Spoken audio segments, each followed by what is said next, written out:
না না আমরা তো লেখাপড়া করছি, আমরা তো কখনো এভাবে পরীক্ষা দিইনি। জি জি অনেক গার্জেন আছে তারা 5 পাসও না, ঠিক আছে, তারা কি কিছু পরীক্ষার হলে ডিউটি করার কোনো তাদের যোগ্যতা আছে না? তাদের কোনো এখতিয়ার নাই। এটা ম্যাডাম পড়াশোনা করে কিভাবে ম্যাডাম? আরেকটা ম্যাডাম অনেক গার্জেন আছে এরা মেট্রিক পাস করে ইন্টারভিউ করতে সাধারণত কিছুই বুঝে না। যারা সরকারি শিক্ষক এই বিষয়ে আপনারা স্যারদের সাথে কোনো কথা বলছেন কিনা? আমরা বলছি, ওনাদের আন্দোলন আছে, ওনারা স্থগিত রাখছে, মানে ওনাদের যে কার্যক্রম এটা স্থগিত রাখছে। সেই ক্ষেত্রে আমরা বলছি যে গার্জেনরা আপনারা ডিউটি দিচ্ছেন, আপনারা সহকারী শিক্ষক, আপনারা ট্রেনিং প্রাপ্ত, আপনারা কিভাবে বাচ্চাদের পরীক্ষা নিতে হয় পরে তো এটা আপনি ট্রেনিং প্রাপ্ত, কিন্তু যে গার্জেন গুলো নিচ্ছে তারা তো 5 পাস না, তারা কিভাবে বাচ্চাদের পরীক্ষা ডিউটি করে? এটা কেমন? এটা নিয়ম কি? 5 পাস থাকে আর ডিগ্রি পাস থাকে,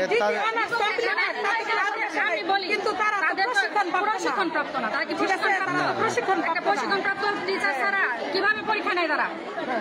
আমরা চাই পরীক্ষা স্থগিত থাক, আমরা পরীক্ষা চাই না। সুন্দর কথা বলছেন।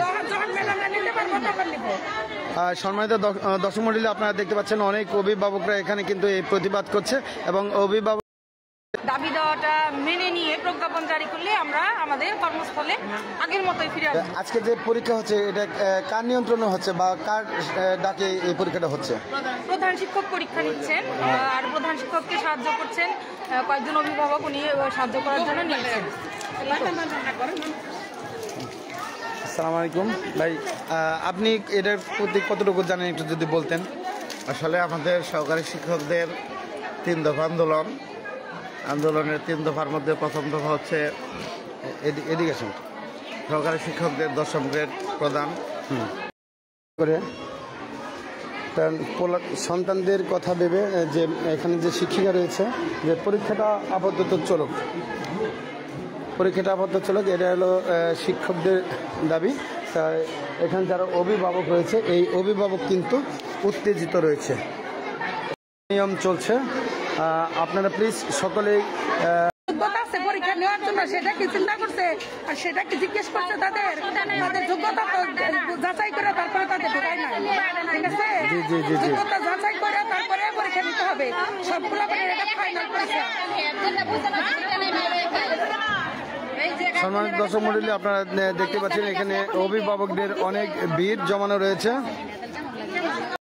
পরীক্ষা নেওয়া হচ্ছে এবং সহকারী যে শিক্ষকগুলো রয়েছে এরা কিন্তু এখানে অংশগ্রহণ করে নাই, শুধু প্রধান শিক্ষিকা রয়েছে। সেই প্রধান শিক্ষিকার সাথে আমি কথা বলতে চাই, একজন অভিভাবক পেয়েছি, তার সাথে কথা বলছি। আপনি কেমন আছেন মামনি? ভালো না, কারণ বাচ্চাদের সারা বছর পড়াশোনা করে লাস্টে যদি গার্জেনদের পরীক্ষা নেওয়াতে হয় সেটা কিভাবে ভালো থাকা যায় বলেন? তো তাদের রক্তের উপর দাঁড়ায় তো আমরা আমাদের দাবিগুলো ছাড়তে পারি না।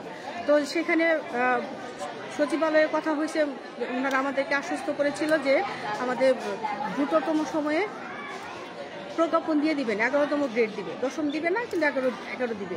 তো আমরা সেটাই মেনে নিয়েছিলাম, কিন্তু দুর্ভাগ্যজনক হলেও এটা সত্য যে সেই ঘটনাটা পার হয়ে গেছে 1 মাস, এখনো আমরা কোনো আশ্বাস পাইনি, সুরাহা পাইনি। আমরা প্রজ্ঞাপন তো দূরের কথা, তারা নানা রকমের তালবাহানা করতেছে।